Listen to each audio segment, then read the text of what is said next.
नमो ज्ञानेश्वरा नमो ज्ञानेश्वरा निवृत्ती उदारा सोपान देवा मुक्ताबाई नमो त्रिभुवन पावनी आद्यत्रय जननी देवांची जयांचे केलिया स्मरण होय सकळ विद्यांचे अधिकरण तेचे बंधू श्रीचरण श्री गुरूंचे ते नमस्कारुनी आता यस्य नाहं कृतो भावो बुद्धिर्यस्य न लिप्यते हत्वापि सईमान लोकान्न हंती न निबध्यते मग सूर्य अंधारा लागी रिगो का भलते सुरंगी परितो तयाच्या भागी नाहीच जैसा कैवल्य साम्राज्य चक्रवर्ती विश्वमौली ज्ञानोबाराय सकल ब्रह्मनिष्ठ गुरुजनांच्या परमकृपेने श्री भगवती ज्ञानेश्वरीचा आपण 18व्या अध्यायाचं चिंतन विचार करत आहोत. या अध्यायामध्ये प्रस्तुत 17व्या क्रमांकाच्या श्लोकाला प्रारंभ झालेला आहे. या श्लोकाच्या अगोदर भगवान परमात्मा सांगून गेले की अर्जुना, या परमार्थिक क्षेत्रामध्ये एक व्यक्तिमत्व असं आहे की जे कर्मात राहतं पण कर्माचा त्याला स्पर्श होत नाही. अर्थात सगळ्या प्रकारची ती कर्म करतात, तो कर्मे करी सकळे परिकर्म बंधा ना कळे जैसेन शिंपे जळी जळे पद्मपत्र. पाण्यामध्ये राहणारं कमळाचं पान पाण्यातच राहतं पण त्याला मात्र पाण्याचा स्पर्श कशाही प्रकारे होत नाही. तसा महात्मा देहातच राहतो. आपल्या वाट्याला आलेली सगळ्या प्रकारची कर्माची आचरणाची पद्धती आपल्या जीवनामध्ये अवलंबन करतो पण कोणत्याही कर्माचा मात्र त्याच्या स्वरूपाला स्पर्श होत नाही. त्याला मुक्त असं म्हणतात, जो कर्माच्या बंधनातून सोडलेला आहे. अशा मुक्त महापुरुषाचा जर आपण निश्चय केला तर त्यांच्याप्रमाणे आपल्याला सुद्धा मुक्त अवस्था प्राप्त होईल. भगवान सांगून गेले, मुक्ता ते निर्धारिता लावे आपुलीच मुक्तता. जैसे दीपे दिशे पाहता आपुली वस्तू किंवा हरवलेली आत्मवस्तू जर प्राप्त करायची असेल तर संतांना आपण पाहिलं पाहिजे. तैसे हारपले आपण पे पावे तै संता ते पाहता गिमसावे. मनोनी वानावे ऐकावे तीची सदा. त्यांचं कायम आपण वर्णन करावं, त्यांच्या संबंधाने आपण श्रवण करावं. संतांचा विशेष काय आहे थोडासा जर आपण फरक पाहिला तर सामान्य माणसं जसे राहतात त्याचप्रमाणे संतही जीवनामध्ये राहतात. फरक फक्त एवढा आहे, गुरुवारी डॉक्टर बाबासाहेब महाराजांचे एक वाक्य सांगत असतात, ज्ञानी पुरुषामध्ये आणि अज्ञानी पुरुषामध्ये काही फरक नाही. फक्त एकच फरक आहे, एक ज्ञानी आहे दुसरा अज्ञानी आहे. नाहीतर बाहेरून दिसण्याचा विचार केला तर त्यांच्यामध्ये विशेष काही फरक नाही ना. आणि म्हणून तर सामान्य माणसाला जसं पाहतात तसंच आपल्या दृष्टिकोनातून ते संतांना पाहण्याचाही विचार करतात. संतांचा विशेष आहे त्यांच्या बोधामध्ये. आणि म्हणून संतांचा बोध काय आहे, सामान्य पुरुषाचा बोध देहावर अहंकार असतो. ज्ञानी पुरुषाला किंवा संताला देहाचा अहंकार नसतो. सामान्य पुरुषाची बुद्धी वासनेमध्ये लिप्त होऊन जाते. ज्ञानी पुरुषांची बुद्धी मात्र कशातही लिप्त होत नाही. हा त्यांचा विशेष आहे, ही त्यांची अपूर्वता आहे. यस्य न अहंकृता भावः, ज्याच्या ठिकाणी अहंकाराचा भाव नाही. यस्य बुद्धी न लिप्यते, ज्याची बुद्धी कोणत्याही पाप पुण्यामध्ये आसक्त होत नाही. अशा महापुरुषाकडून संपूर्ण त्रैलोक्याचा घात जरी झाला तरी पण त्याने तो घात केला असं म्हणता येत नाही आणि त्या असणाऱ्या कर्मातून तो बांधलाही जात नाही. आता हा महात्मा या बोधावर आरूढ का झाला, त्याला अहंकार नाही. अहंकार हे काय आहे, अध्यास आहे. विचारसागरामध्ये आलं आहे बघा, 2 प्रकारचे अध्यास सांगितले ना. एक आहे कारणाध्यास, दुसरा आहे कार्याध्यास. कारणाध्यास म्हणजेच काय, आत्मस्वरूपाचं अज्ञान हे सुद्धा अध्यस्तच आहे की नाही, म्हणून त्याला कारणाध्यास म्हणतात. तो सुखदुःखाला कारण नाही आहे. पण कारणाध्यासापासून जे कार्य तयार होतं ज्याला अहमाध्यास आणि ममाध्यास असं म्हणतात, तो अहंकार आणि ममता ही साक्षात जीवाच्या दुःखाला कारण आहे. मग ज्ञानी पुरुषाचा अहमाध्यास जातो. याचा अर्थ काय झाला, जर अहमाध्यास कारणाध्यासामध्ये लयाला गेला तर ती लयरूप निवृत्ती होईल. पण अहम अध्यास मम अध्यास याला कारण असणारं जे अज्ञान ते सुद्धा निघून गेलं तर त्याला कार्यासहित कारणाची आत्यंतिक निवृत्ती असं म्हणतात. काल आपण ओवी पाहिली, तैसी अहम ममता किरीटी नुरेची गा, तैसी अहम ममता गा किरीटी नुरेची तया. ज्ञानी पुरुषाच्या ठिकाणी अहंकारही नाही आणि त्याच्या बोधामध्ये ममताही नाही. अहंकार आणि ममता अध्यास आहे. त्या अध्यासाचं कारण अविद्या आहे आणि अविद्येच्या निद्रेमध्ये जो अनादिकालापासून झोपलेला होता, सुखदुःखाचे भोग आपल्या जीवनामध्ये यापन करत होता, श्री गुरूंनी जेव्हा त्याला महावाक्याचा उपदेश केला, त्या वाक्यामध्ये गुरुकृपेचं बळ आहे आणि त्या बळातून तो अविद्येच्या निद्रेतून जागा होतो. याचा अर्थ अज्ञानाची निद्रा सोडून देतो. म्हणजे महावाक्यापासून अहम ब्रह्मास्मी इत्याकारक झालेली वृत्ती, ती वृत्ती ज्ञान अनादिकालापासून असणाऱ्या अज्ञानाला नष्ट करतं आणि अज्ञान कार्याला बाधित करतं.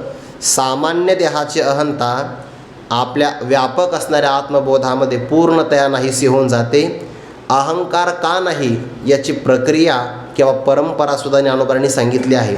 म्हणून ते या ओव्या खूपच महत्त्वाच्या आहे की नाही. आपण काल 2-3 दिवसापासून विचार करतच आहोत की श्री गुरूंच्या मुखारविंदातून महावाक्याचा उपदेश प्राप्त झाला असता वाचार्थाचा परित्याग करून लक्षार्थामध्ये असणारा अखंड ऐक्य तो ग्रहण करतो.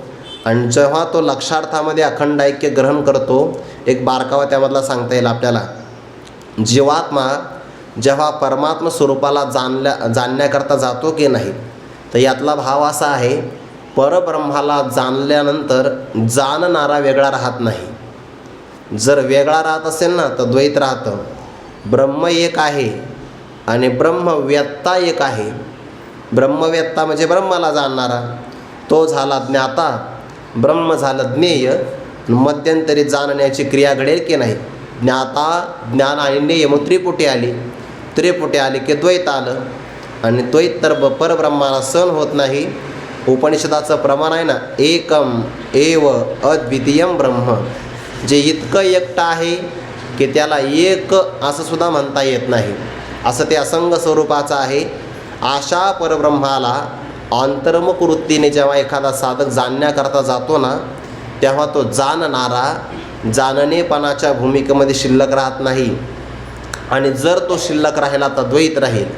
आणि प्रब्रह्माशी एकरूप झाला तर तो एकरूपच झाला हे पुन्हा सांगण्यासाठी मागे येणार नाही. आपल्याला ओवी देता येईल. ज्ञानोबा उदाहरण देतात. 2 उदाहरणे पाहू आणि ओव्या पाहू.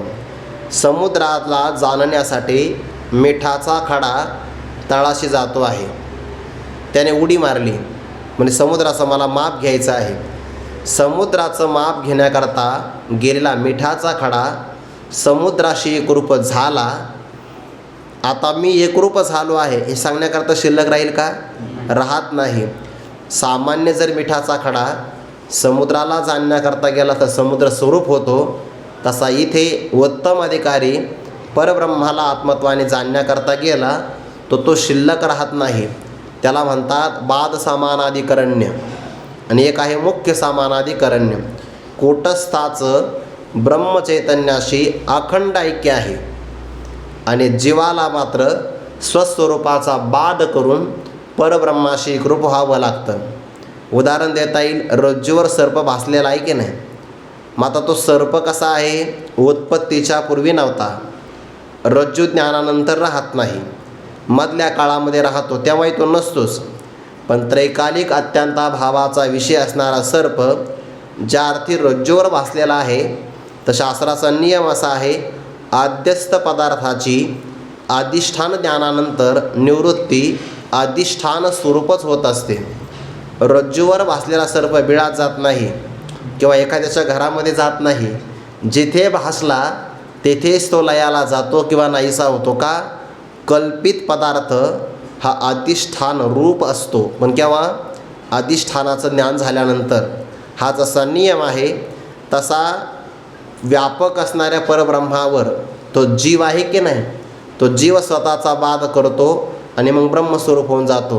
किंवा ज्ञानोबा त्याकरता आणखीन एक उदाहरण देतात. जसं आपण मिठाचं उदाहरण पाहिलं आत्ता, तसं आणखीन एक उदाहरण देतात की ज्ञानोबा म्हणतात, बुडणे याची वार्ता थडी येचा कीजे. 15व्या अध्यायामध्ये उदाहरण आलं आहे. एखादा व्यक्ती बुडतो आहे पाण्यामध्ये, तर मी बुडतो आहे हे बुडणारा व्यक्ती सांगू शकत नाही. जर तो म्हणत असेल मी बुडतो आहे तर अजून बुडालाच नाही. आणि जर बुडाला तर मी बुडालो हे सांगण्याकरता शिल्लक राहणार नाही. मग तो बुडाला हे कोण सांगतं? काठावर असणारा व्यक्ती सांगतो. तसं एखादा महात्मा परब्रह्म स्वरूपाला प्राप्त झाला तर तो मी परब्रह्म स्वरूपाला प्राप्त झालो असं म्हणतच नाही. आणि म्हणत असेल तर अजून झालाच नाही. आणि झाला असेल तर म्हणण्याकरता शिल्लक राहणार नाही. आणि म्हणून ज्याची वृत्ती परमात्म स्वरूपाशी एकरूप झाली ती वृत्ती त्याचं अज्ञानाचं कार्य नाहीसं करते. वृत्तीचं काम संपलं. चिदाभास आपल्या अस्तित्वाचा बाध करून परब्रह्माशी एकरूप होतो. आणि अशा व्यापक भूमिकेला गेला की त्याच्या ठिकाणी मग देहाचा अहंकार, देहसंबंधी पदार्थाची ममता काही शिल्लक राहत नाही. ज्ञानोबा म्हणतात सहजेची चेईला अद्वयानंदपणे जो कसा जागा झाला? आनंद रूपाने आणि अद्वय स्वरूपाने.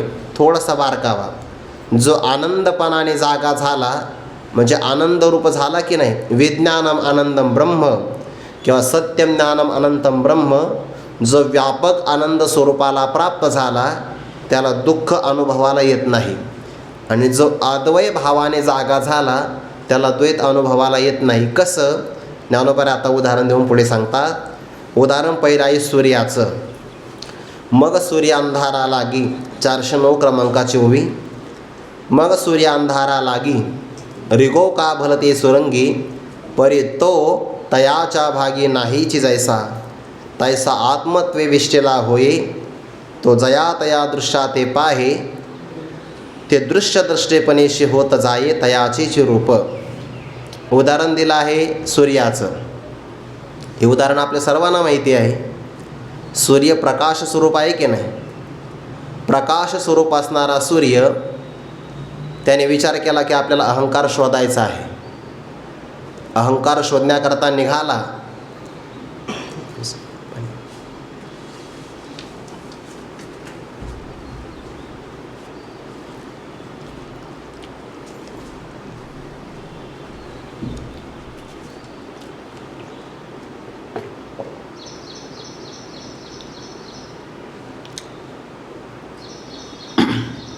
मग सूर्य अंधारा लागी रिगो का भलते सुरंगी परी तो तयाच्या भागी नाहीची जैसा. भागी म्हणजे नशिबामध्ये. सूर्य अंधारा करता निघाला आहे प्रकाश स्वरूप. त्याने विचार केला जग खूप वर्णन करतं आहे. आज अहंकार होता, आपला अंधकार होता. अंधकाराचा आपण शोध घेतला पाहिजे. हे लोक सगळे अंधकाराचं वर्णन करतात. एकदा बघूच म्हणे आपण अंधकार कसा असतो. त्याने आपल्या काही लोकांना विचारलं म्हणे अंधकार कुठं असतो रे? म्हणे अंधकार आपल्या लोकात नाही आहे. अंधकार मृत्यू लोकात आहे. चला म्हणे मग सूर्याने आपला सारथी अरुण त्याला तयार केलं आणि सांगितलं लोकेशन पाठवून आपल्याला मृत्यू लोकात जायचं आहे. मृत्यू लोकात जायचं आहे. अंधकार आपल्याला शोधायचा आहे. आपलं एक किरण जर पडलं तर कोणत्याही प्रकारचा अंधकार राहत नाही. पण जिथं आपलं किरण पोचलं नाही त्या जागेत आपण जाऊ आणि अंधकाराचा शोध घेऊन तो निघाला. ज्ञानोबा म्हणतात मग म्हणजे केव्हा? प्रकाश संपन्न असणारा सूर्य अंधारा लागी भलते सुरंगी रिगोका. सुरंगी म्हणजेच काय? भुयार. तो वाटेल त्या भुयारामध्ये प्रवेश करू लागला. मग आता मुंबईकडे जाताना भुयारं खूप लागतात बघा, आहे का नाही? बोगदे भरपूर लागतात. आता त्यामध्ये विजेची सुविधा असल्यामुळे आपल्याला जाणवत नाही. पण समजा वीज खंडित झाली तर अंधकार आहे. ते आपण जर प्रवास केला ना डांबरी रस्त्यावरून तर त्या बोगद्यामध्ये थोडासा उजेड आहे म्हणजे लाईट असा. पण जो रेल्वेचा बोगदा आहे ना त्याच्यात उजाड नाही आहे. तिथे मात्र नुसता अंधकार आहे.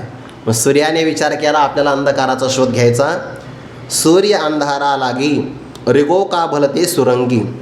कोणत्याही भुयारामध्ये त्याने प्रवेश केला तर ज्ञानोबा म्हणतात असा प्रवेश केल्याबरोबर आता काय होईल? सूर्यप्रकाश स्वरूप आहे आणि सूर्य भुयारात गेल्याबरोबर अंधकार दिसेल. सूर्य कितीतरी लांब आहे. असं म्हणतात की चंद्राचं अंतर 3,84,400 किलोमीटर आहे पृथ्वीपासून आणि सूर्याचं अंतर काहीतरी 15 लाख किलोमीटर आहे.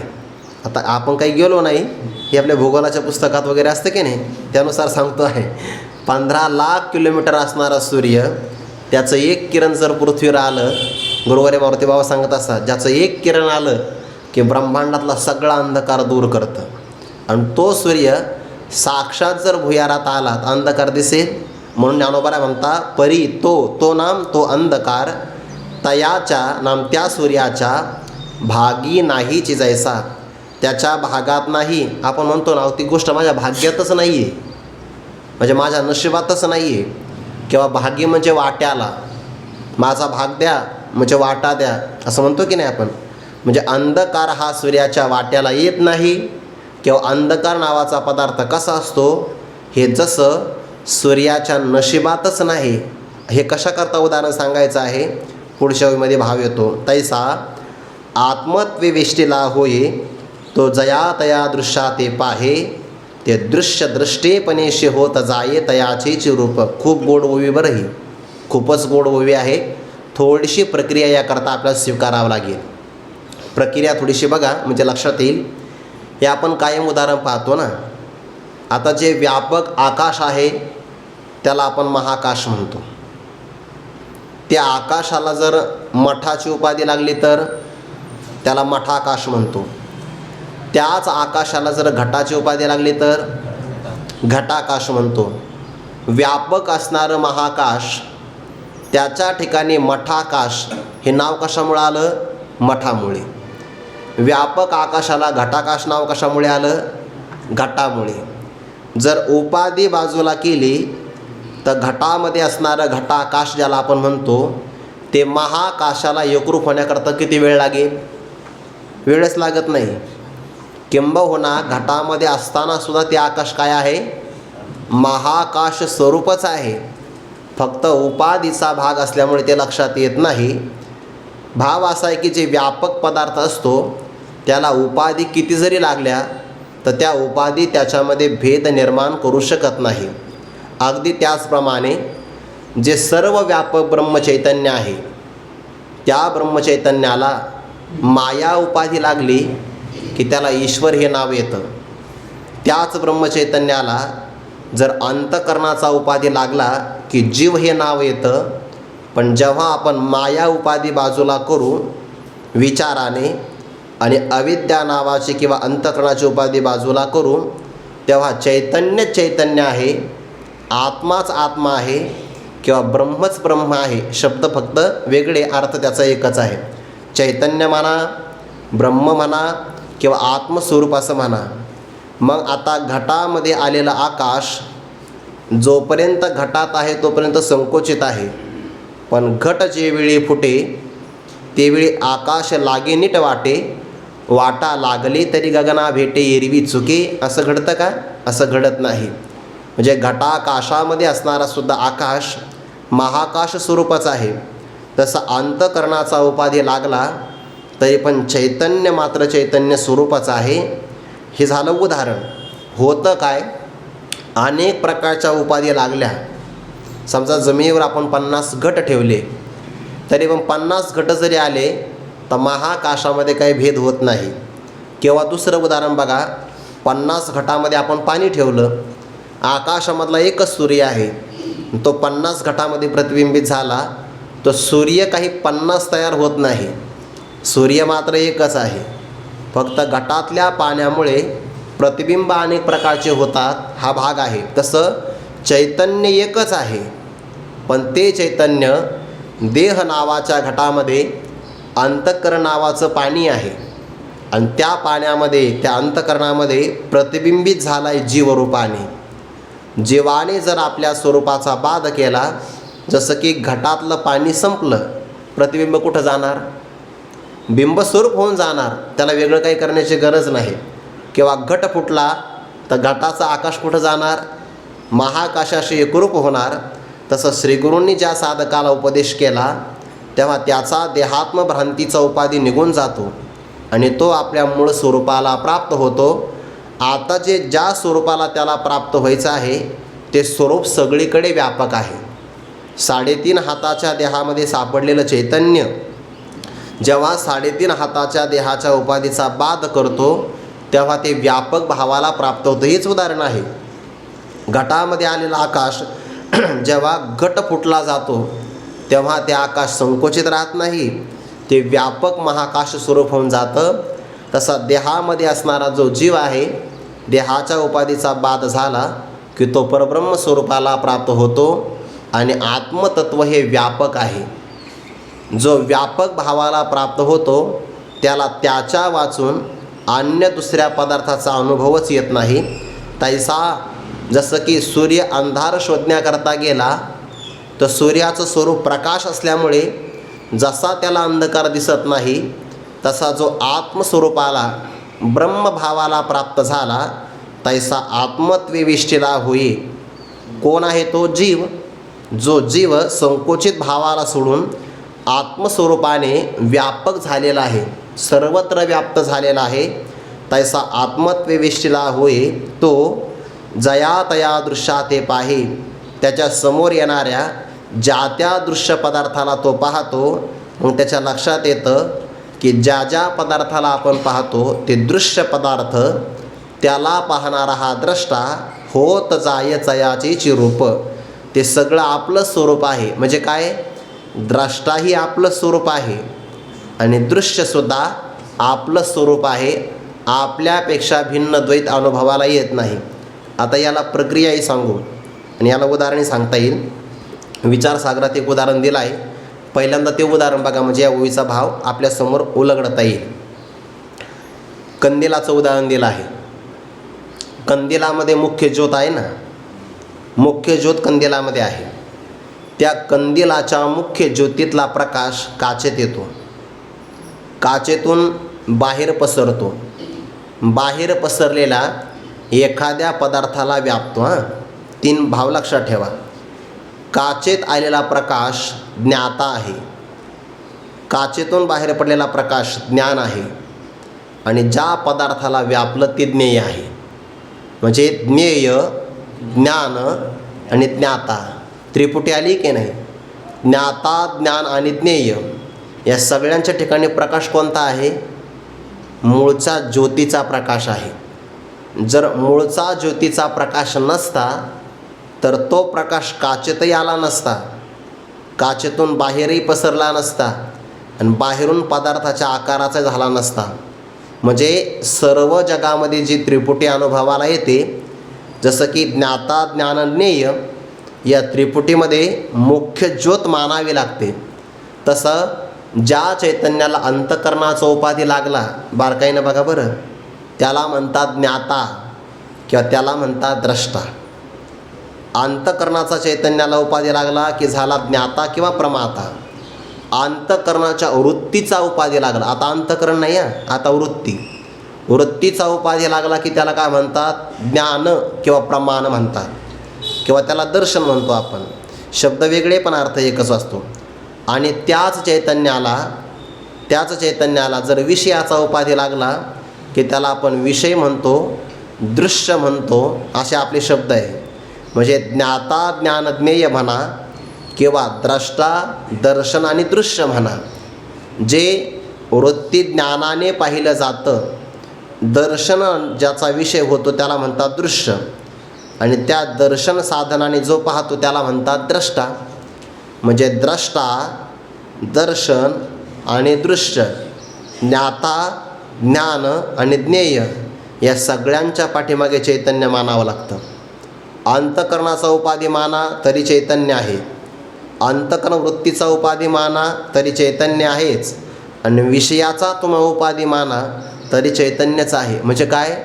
जर आपण द्रष्टा, दर्शन, दृश्य तिन्ही बाजूला केले तर चैतन्य चैतन्य चैतन्यच राहतं. 3 चैतन्य नाही बरं, चैतन्य एकच आहे.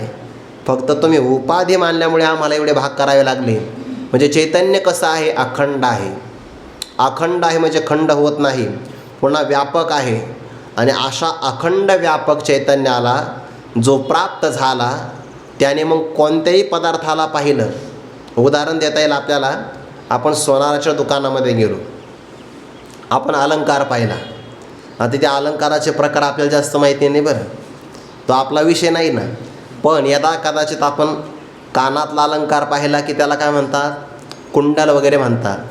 कानाच्या वरती असतो बघा, वरच्या पाळीमध्ये, त्याला बिग बाळी म्हणतात, आहे का नाही? सोन्याचाच आहे तो. हातामध्ये असेल तर कडं म्हणतात, जर बोटात असेल तर अंगठी म्हणतात, गळ्यात आली तर साखळी, कमरेला पण लहान मुलांच्या साखळी येते की नाही ते. म्हणजे अलंकार एकच आहे का वेगळे वेगळे आहे? अलंकार वेगळे आणि सोनं एकच आहे. म्हणजे अलंकारामध्ये भेद होऊ शकतो, सोन्यात भेद होत नाही.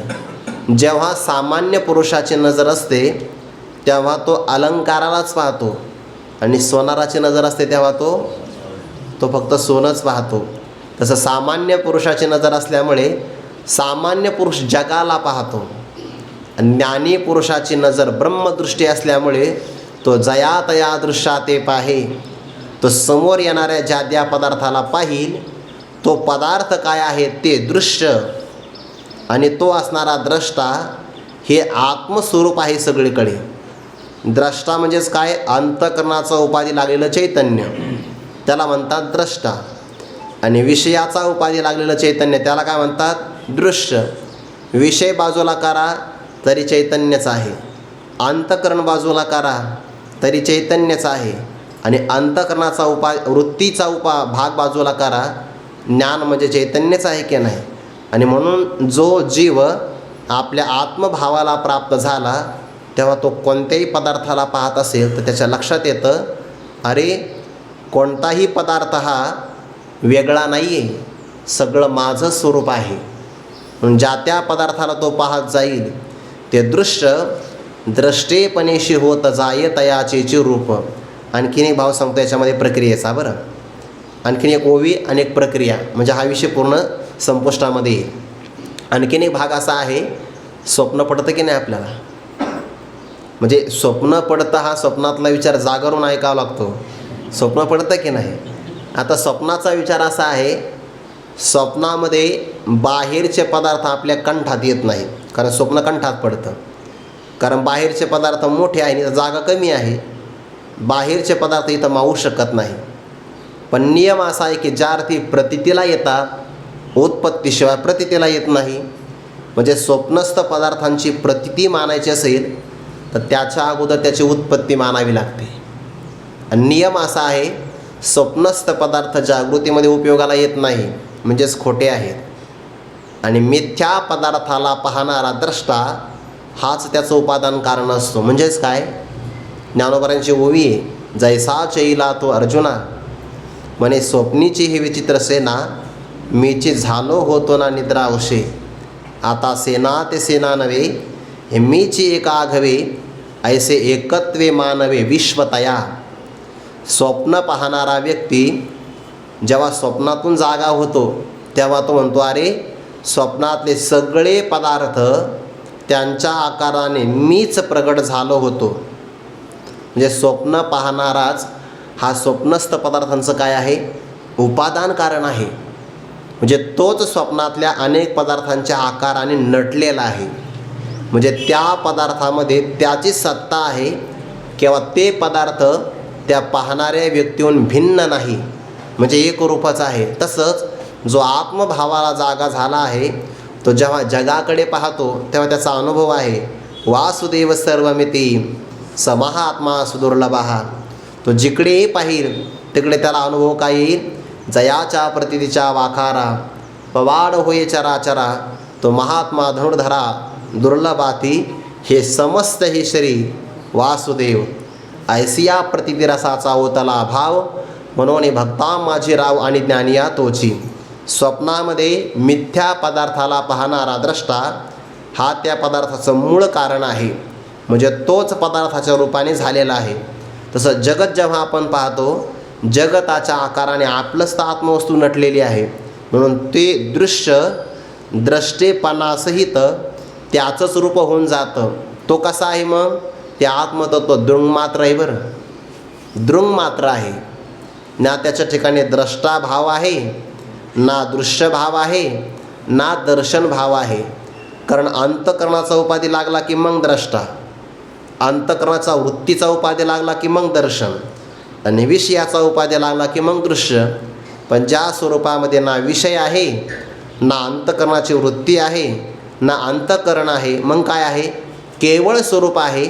त्याला दृङ्मात्र स्वरूप म्हणतात आणि त्याने जो व्याप्त झाला आहे त्याला आपल्याशिवाय दुसरा काही अनुभवाला येत नाही. ज्ञानोबाची एक ओवी ठेवतो आणि थांबतो. ज्ञानोबारा म्हणतात, तिन्ही अवस्थांचे निद्वारे उपाद्युपहिताकारे भावाभावरूपस्फुरे दृश्यचे हे ते हे आघवेचे मी द्रष्टा, ऐसिया बोधाचा माझी वटा, अनुभवाचा सुबटा धेंडा तो नाचे. जागृती, स्वप्न आणि सुषुप्ती तीन उपाधी आहे. त्या उपाधीमुळे एका चैतन्याला विश्व, तेजस आणि प्राज्ञ हे नाव येतं.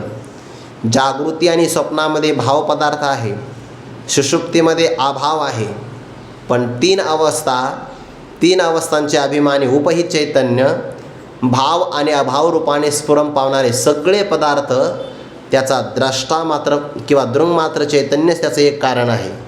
आणि ते सगळं मीच झालेलो आहे. त्यामुळे त्याच्या व्यापक अनुभवामध्ये द्वैत अनुभवाला येत नाही. कोणत्याही पदार्थाला त्यांनी पाहिलं की तो म्हणतो, त्याला उपनिषदामध्ये प्रमाण आहे, इदं सर्वं यत् अयम आत्मा. जेही तो पाहतो आहे ना ते सगळं माझाच आत्मा आहे. आणि म्हणून ज्ञानोबा जेव्हा या भूमिकेत असताना त्या पैठणला गेले की नाही, बाकीचे लोक म्हणले, का हो तुम्हाला वेदाचं ज्ञान आहे, तुमचं नाव ज्ञानेश्वर आहे, आणि पलीकडे पाणी, त्या पखालीने पाणी वाहणारा रेडा, त्यालाही पण सगळे लोक ज्ञानाच म्हणतात. फरक काय आहे? ज्ञानोबांची भूमिका काय आहे? ज्ञानदेव म्हणे तोही माझा आत्मा. या भूमिकेतले हे वाक्य आहे की इदं सर्वं यत् अयम आत्मा. जे आपण पाहतो आहे ते सगळं आपलं आत्मस्वरूपाचं आहे. आणि अशा आत्मभावामध्ये ना देह, ना देहाची अहंता, ना देह संबंधी पदार्थाची ममता, ना कर्म, ना कर्तेपणाचा भाव काही राहत नाही. तैसा आत्मत्वे विष्टिला होय, तो जया तया दृश्या ते पाहे, ते दृश्य द्रष्टेपणासहित होत जाय तयाचेच रूप. ते त्याचंच रूप होऊन जातं. म्हणून त्याला द्वैत कुठेही अनुभवाला येत नाही. म्हणून ज्ञानी पुरुष जेव्हा जगातामध्ये व्यवहार करेल की नाही, तर तेव्हा तो व्यवहार करताना आत्मवत व्यवहार करेल. म्हणून शास्त्रामध्ये असं म्हटलं आहे बघा, कसं की लोष्टवत परद्रव्येषु मातृवत परदारेषु आत्मवत सर्वभूतेषु यः पश्यति स पश्यति. किंवा आत्मोपम्येन सर्वत्र समं पश्यति अर्जुन, सुखम वा यदि वा दुःखम स योगी परमो मतः. जो परकीय नारीला मातेप्रमाणे पाहतो, परकीय द्रव्याला मातीच्या ढेकळाप्रमाणे पाहतो, आणि सगळ्या प्राणीमात्राला आत्मवत पाहतो, आत्मवत सर्वभूतेषु यः पश्यति स पश्यति. आणि म्हणून तो जगताकडे पाहत असताना हे माझंच असणारं आत्मस्वरूप समोर विद्यमान आहे. म्हणून त्याला द्वैत अनुभवाला येत नाही. तो ते दृश्य द्रष्टेपणीसी होत जाये तयाचे रूप. द्वैत कसं येत नाही? ज्ञानोबा याकरता उदाहरण पुढे देता बघा. जैसा वन्ही जया लागे, ते वन्नीची झाली या अंगे, दाह्य दाहक विभागे सांडी जेते. तैसा कर्माकारा दुजया, तो करतेपणाचा आत्मया, आळ आला तो गिर्या काही बाही जेवरे. ती आत्मस्थितीचा जो रावो, मग तो देही ये जाणेल ठावो, काय प्रलयांबोचा उन्ना हो ओघ मानी. इथे उदाहरण फार गोड दिलं आहे. ज्याप्रमाणे अग्नीचं उदाहरण दिलं पहिल्यांदा, अग्नी जया लागे. अग्नी एखाद्या लाकडाला लागला तर काय होतं? ते इंधन किंवा लाकूड वन्नीची झाली या अंगे. अग्नी लाकडाला लागला तर लाकूड रूपाने राहत नाही, ते लाकूड अंगे वन्नीची झाली या, ते अग्निस्वरूपच होऊन जातं. आता चांगलं बघा, अग्नी लागण्याच्या अगोदर अग्नी वेगळा होता आणि ज्याला लागायचा होता तो पदार्थ वेगळा होता. पण एकदा अग्नीचा संपर्क झाला आणि अग्नी जर भडकला तर आता लाकूड राहत नाही, फक्त अग्नीच राहतो. आणि एका स्वरूपामध्ये तुम्हाला दोन भाग करता येत नाही. कोणते? अग्नी लागण्याच्या अगोदर दाह करणारा त्याला दाहक म्हणतात, तो अग्नी आहे. आणि ज्याला दाह होणार आहे त्याला दाह्य म्हणतात, ते लाकूड आहे. पण फक्त वन्नीच प्रकट झाला एकटा, तर मग त्या भूमिकेमध्ये दाह्य दाहक विभागे सांडीजेचे. तिथं हा विभाग किंवा हा प्रकार त्यागला जातो. हे झालं उदाहरण. एक अग्नी प्रगट झाला की दाह्य नाही आणि दाहक नाही, अगोदर आहे द्वैत. पण एक अग्नी प्रगट झाला की मग अद्वैत स्वरूप आहे. तैसा त्याप्रमाणे कर्माकारा दुजया, तो करतेपणाचा आत्माया. आळ आला तो गेलिया काही बाहीचे उरे, ती आत्मस्थितीचा जो रावो.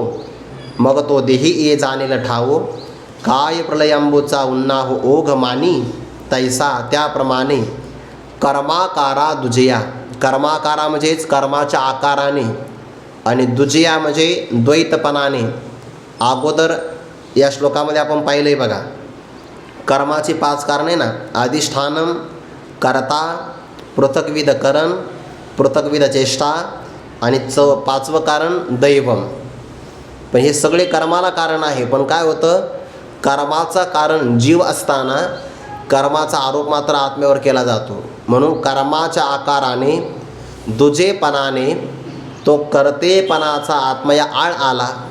आळ आला म्हणजे आरोप आला की आत्माच कर्माचा काय आहे, कर्ता आहे. कर्ता आहे म्हणजेच भोगता आहे. असा कर्माच्या आकारामुळे ज्या आत्मस्वरूपावर कर्तेपणाचा आरोप आला. उदाहरण असं आहे, उपाधी असेल ना तर आरोप येत असतो. समजा एखादा मुलगा प्राप्त झाला, पुत्रामुळे काय होतं, त्या व्यक्तीला वडीलपणा प्राप्त होतो की नाही, वडीलपणा प्राप्त होतो. किंवा ज्ञानोबाला एक किंवा बाबा एक उदाहरण देत असतात. कल्पना करा, एखादा व्यक्ती आहे आणि त्याला पत्नी प्राप्त झाली, तर पत्नीमुळे त्याच्यावर आरोप कोणता आला, पतिपणाचा. पण एका पुरुषाचं आडनावच नवरे, त्याची आता पत्नी मरण पावली. पत्नी मरण पावली तर काय झालं, पतिपणा गेला. पतिपणा जरी गेला तर नवरेपणा नाही ना गेला. तसंच आहे की नाही, आत्मस्वरूपावर कर्मामुळे कर्तेपणाचा आरोप येतो. चांगला आहे का बरं.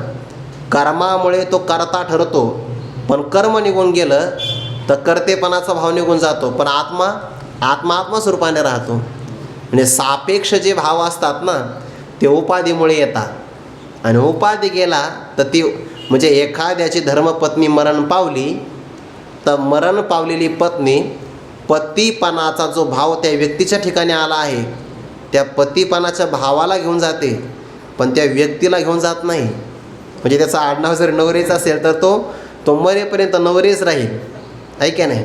तसा कर्मामुळे आत्मस्वरूपावर आरोप झाला होता कर्तेपणाचा. पण आता व्यापक ज्ञानामध्ये देह नाही, देहाचं कर्म नाही, कर्मच नाही तर कर्तेपणाचाही आळ नाही. आणि तो गेलिया, ज्ञानोबाला म्हणतात काही बाही जे उरे. काही बाई हा शब्द आहे बरं, त्याला काही बाई म्हणजे काहीतरी अवशेष, त्याला काही बाही अळूमाळू असा शब्द आहे.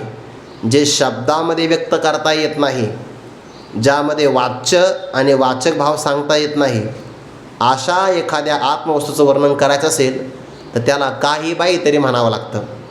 काहीतरी म्हणजे त्याला आपण आणखीन जर अलीकडे सांगितलं तर ज्या स्वरूपामध्ये द्वैत नाही आणि ज्याच्यामध्ये शून्य नाही, असं जे आपलं मूळचं स्वरूप आहे, शब्दाचा ते विषय होत नाही. शब्दाचा विषय होत नाही, यात नवल नाही.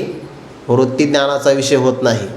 मग ऐका, जे शब्दाचा विषय होत नाही, वृत्तीज्ञानाचा विषय होत नाही, इंद्रियांचा विषय होत नाही, त्याच्या संबंधाने बोलायचं म्हटलं की मग असंच बोलावं लागतं, काही बाही जे उरे. काही अवशिष्ट जे राहतं. शब्दाचा विषय का होत नाही, शब्दाकरता 4 प्रकारचे प्रयोजन आहे. जसं की आपण म्हणतो नामरूप संबंध, जाती क्रियाभेद, हा आकाराशीच प्रवाद वस्तूशी नाही. वस्तूच्या ठिकाणी नामरूप संबंध नाही, जाती क्रियाभेद नाही, म्हणून शब्दाचं प्रमाण लागत नाही. वृत्तीज्ञानाचा विषय का येत नाही, कारण आत्मस्वरूप स्वयंप्रकाश आहे, म्हणून वृत्तीज्ञानाचा विषय होत नाही. किंवा इंद्रियांचा विषय का होत नाही, ते अतिंद्रिय आहे. मनाची नखी न लगे, बुद्धीची दृष्टी न रेगे, ते इंद्रियाकिरच वगे काय होईल. म्हणून जे इंद्रियांचा विषय नाही, चांगलं बघा, इंद्रियांचा नाही, मनबुद्धीचा विषय नाही, वृत्तीज्ञानाचा विषय नाही, शब्द प्रमाणाचा विषय नाही, कोणत्याच प्रमाणाला जे प्रमेय करता येत नाही, पण नाही म्हणण्याची मात्र सोय नाही, असं जे स्वरूप आहे. अनुपमेय असं ज्याला म्हणतात, ज्याला उपमाही कोणता देता येत नाही, प्रमाणाच्याद्वारे प्रमेय करता येत नाही, शून्य म्हणण्याची सोय नाही, असं जे आपलं मूळचं स्वरूप आहे, ज्याला पाहता येत नाही पण जे सगळ्यांना पाहतं, ज्याला जाणता येत नाही जे सगळ्याला जाणतं, जे असं स्वरूप आहे, ज्ञानोबाला म्हणतात काही बाहीचे उरे, काहीतरी अवशिष्ट राहतं की नाही. एक बाबा एक वाक्य सांगतात या ओवीच्या स्पष्टीकरणाकरता, दिसतो तो देव नाही, कळतो तोही देव नाही, उरतो तो देव आहे. हे त्यांचं वाक्य आहे. जो आपल्याला नेत्रेंद्रियाने दिसतो आहे ना, तो देव नाही, तो देवाचा काय आहे, सगुण आकार आहे. जर परमात्मा दिसतो सगुण साकारामध्ये दिसेल, पण जे निर्गुण निराकार तत्व आहे ते दर्शनाचा विषय होत नाही, ते इंद्रियाच्या कक्षेमध्ये येईल. दिसतो तोही खरा देव नाही. म्हणजे कळतो हा बुद्धीचा व्यापार आहे आणि बुद्धी त्याला जाणू शकत नाही, म्हणून कळतो तोही देव नाही. मग प्रलय काळातला सगळा भाव निघून गेला आणि जो उरतो, अवशिष्ट राहतो, शिल्लक राहतो, ते देवाचं मूळ स्वरूप आहे. म्हणून काही बाही जे उरे असं म्हटलं आहे, जे उरतं की नाही. आता तुम्हाला एक उदाहरण देतो म्हणजे लक्षात येईल. पंचदशकाराने उदाहरण दिलं आहे. एखादा व्यक्ती घरामध्ये राहतो आहे आणि त्याला काही कामास्तव घर बदलायचं आहे, भाडेकरू आहे, घर बदलायचं. मग त्याने सगळे पदार्थ घराच्या बाहेर काढले, सगळे पदार्थ, आणि तो दुसरीकडे राहण्याकरता चालला. मग दुसऱ्या एका व्यक्तीने विचारलं, आणखीन काही वस्तू राहिली का? तो थांबा, या घरातलं जे आकाश आहे ना, आकाश, ते आकाश मला तिकडं घेऊन जायचं आहे. आकाश म्हणजे पोकळी. म्हणजे का बरं? आणि तिथं एवढी कुठं पोकळी भेटली आहे आपल्याला? एवढी काही पोकळी भेटणार नाही. सगळ्या पदार्थाला काढता येतं कारण ते साकार आहे, पण आकाशाला काढता येत नाही. कारण आकाश काय आहे, तुम्ही सगळ्यांना काढू शकतात, आकाशाला काढू शकत नाही. तसं इदम पदाला विषय होणाऱ्या सगळ्या पदार्थांचा आपल्याला बाध करता येतो, पण आत्मस्वरूपाचा बाध नाही करता येत. म्हणून त्याला आत्माबाधवर्जित म्हणून तो उरतो आहे. आणि जे उरतं ते व्यापक तत्व आहे. त्या व्यापक तत्वाला म्हणतात आत्मस्थिती. ती आत्मस्थितीचा जो रावो, त्या आत्मस्थितीचा जो राजा झालेला आहे, सत्ताधीश झालेला आहे, म्हणजे अवघी सत्ता आली हाता, नाम याचा खेचरी दाता. जो अगोदर देहापुरती फक्त आपली सत्ता मानत होता, तो आता व्यापक आत्मस्थितीचा राजा झालेला आहे, सत्ताधीश झाला आहे किंवा या पदावर आरूढ झालेला आहे. आणि मग तो तिथं गेल्यानंतर देही ये जाणेल ठाऊ, या देहामध्ये आपलं संकोचित राहण्याचं ठिकाण असं जाणेल का? जाणणार नाही. मिठाचा खडा एकदा समुद्र स्वरूप झाला, तो आपण कोणत्या दुकानात राहतो तो हे जाणेल का? जाणणार नाही, कारण आता तो व्यापक स्वरूप झालेला आहे. तसा जो आत्मस्थितीचा राजा झालेला आहे, तो 3.5 हाताच्या विनाशी देहामध्ये आपलं राहण्याचं ठिकाण आहे असं जाणणार नाही. आणि जो देहालाच जाणणार नाही, त्याला देहाचा अहंकार तरी राहील का? राहणार नाही. ज्ञानोबा म्हणतात ना, मग तो देही ये जाणेल ठावो, काय प्रलयांबोचा उन्नाहो ओघ मानी. उदाहरण दिलं आहे, अंबू म्हणजे पाणी, प्रलय काळातलं पाणी. प्रलय काळामध्ये सगळं काय होतं? पाणीच पाणी. प्रलय काळातला विचार असा आहे, 100 वर्षापर्यंत नुसता पाऊस पडतो. भागवतामध्ये वर्णन आलं आहे बघा, 11व्या स्कंदामध्ये, एकनाथी भागवतामध्ये पण वर्णन आलं आहे सगळं. वर्षती शतम समाहा असं म्हटलं आहे. ते मेघ सांवर्तक मेघ असतात, हत्तीच्या सोंडे एवढी धार त्याच्या पाण्याची, आणि 100 वर्षापर्यंत नुसता पावसाचा वर्ष. आपण फक्त विचार करा, आपल्याला पोहतासुद्धा येणार नाही. किती दम लागणार? आपण एका दिवसात संपला आपला विचार, 1-2 तासामध्ये खेळ. 100 वर्षापर्यंत नुसता पाऊसच पडतो आहे, ते पाणी सूर्याला स्पर्श करण्याकरता जातं. एवढं सगळं प्रलय काळातलं पाणीच पाणी असेल तर मग प्रलयांबोचा उन्नाहो. उन्नाहो म्हणजेच काय? वृद्धी, वाढ. आणि त्या वाढीमध्ये एखादा शेतकरी म्हणला, का हो आमचा कॅनल कुठे? प्रलयांबोचा उन्नाहो ओघ मानी. प्रलय काळातलं वाढलेलं पाणी ते एखादा ओघ, एखाद्या नदीचा प्रवाह, एखादा ओढा त्याचा शोध घेईल का? अरे व्यापक पाण्यामध्ये जर प्रवाह सापडत नाही तर व्यापक आत्मस्वरूपामध्ये देहाची अहंता काय सापडणार आहे? म्हणून ते आत्मस्थितीचा जो रावो, काय उदाहरण देतात ज्ञानोबराया.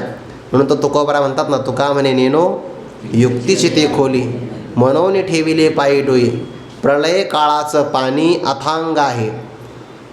ते पाणी जसं प्रवाहाला मानत नाही, ओघ मानी अर्थात न मानी, ते प्रवाहाला जो मानत नाही, तसा व्यापक ब्रह्मभावाला जो प्राप्त झाला आहे तो या देहाचा असणारा अहंकार जाणेल का?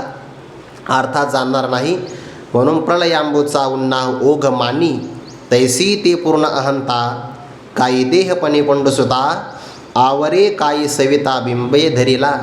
ज्याप्रमाणे मागच्या ओळीमध्ये प्रलय काळातला पाण्याचा वृद्धीचा भाग ओघाला मानत नाही का, पूर्ण पाणीच पाणी झालं आहे, तैसे ते पूर्ण अहंता एक अपूर्ण अहंता आहे जी देहावर आलेली आहे. आणि पूर्ण अहंता म्हणजे मूळ आत्मस्वरूपाच्या ठिकाणी असणारी अहम ब्रह्मास्मी इत्याकारक भावना. ज्ञानोबाने एक उदाहरण दिले बघा 14व्या अध्यायामध्ये. ते पोपटाला पकडतात ना, नळीवर बसलेला पोपट आहे आणि तो जर उडाला तर तो झाडाच्या फांदीवर जाऊन बसतो. नळिकेवरून उठेला जैसा शुक शाके बैसाला, हे झालं उदाहरण. तैसा मूळ अहंते ठाकीला तोमी म्हणून. जीव नावाचा पक्षी जो देह नावाच्या नळीवर बसलेला आहे तो इथून उड्डाण करतो आणि उड्डाण करून परब्रह्मच मी आहे, अहम ब्रह्मास्मी याला पूर्ण अहंता म्हणतात. आणि पूर्ण अहंतेवर तो विराजमान होतो, त्याला म्हणतात मूळ अहंते ठाकीला तो मी म्हणून. तो परब्रह्म तत्व मी आहे त्याला म्हणतात पूर्ण अहंता. जसं पूर्ण पाणी असेल तर ओघाला जुमानत नाही, तसे पूर्ण अहंता म्हणजे पूर्ण ब्रह्मस्वरूप प्राप्त झालं तर काही देहपणे पंड स्वतः आवरे. अर्जुना, देहाच्या आकाराने तो आवरला जाईल का? म्हणजे देहा एवढा संकोचित होईल का? होणार नाही. उदाहरण देतात, काही सविता बिंबे धरीला आवरे. सांगा बरं, सविता म्हणजे सूर्य, आणि त्याला आपण बिंबामध्ये धरण्याचा प्रयत्न केला, धरता येईल का? अजिबात नाही. म्हणजे बघा ना, आमच्या घरी वाटीभर पाणी, त्या पाण्यामध्ये सूर्याचं प्रतिबिंब पडलं. आता मी वाटीला झाकून टाकलं आहे, मग सूर्य सापडत असतो का? वाटीभर पाण्यामध्ये जसा सूर्याचं बिंब धरला म्हणजे सविता धरता येत नाही, तसं देहामध्ये ज्ञानी पुरुषाला संकोचित करता येत नाही. अशा व्यापक भावाला जो प्राप्त झाला त्याच्याकडून जर कर्म झालं तर ते कर्म त्याला बंधनात टाकत नाही. आणखीन काही उदाहरणं येणार आहे, ते चिंतन आपण उद्या पाहू. कुंडली कवरधारी विठ्ठल श्री ज्ञानदेव तुकाराम मौली ज्ञानेश्वर महाराज की जय. जगद्गुरु तुकाराम महाराज की जय. सद्गुरु जोग महाराज की जय.